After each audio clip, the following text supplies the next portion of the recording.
Hello everyone, मैं शैला सुल्ताना एक और वीडियो के साथ आपके सामने हाजिर हूँ। बात करेंगे फूड गाइड पिरामिड की। स्लीप पैटर्न्स और मेंटल हेल्थ का भी बहुत ही ज़्यादा इफेक्ट पड़ता है। तो खाने के लिए होता है मोस्ट ऑफ अस, हमारे हड्डियाँ, दांत, नाखून की वजह से हमारी आइज़ के लिए, स्किन के लिए जूस की अगर आपकी बॉडी में ज़्यादा टीबी है तो भी आप बीमार हो सकते हैं। पता नहीं क्यों मुझे गुस्सा आ रहा है, लेकिन लग रहा है कि पता नहीं क्यों मेरी इम्यूनिटी वीक हो गई है। और चेक दैट आउट, राइट। और शुगर से मुराद सिर्फ चीनी नहीं है या कोई मीठी चीज़ नहीं है। तकरीबन 2000 किलो कैलोरी भी 6 ounces और 0.5 cups of quite difficult to understand according to what are these ounces.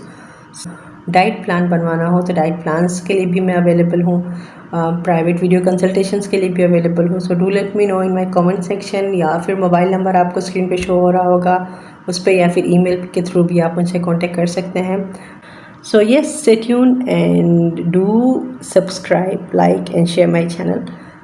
Inshallah, see you tomorrow with another topic. Till then, take care. Bye.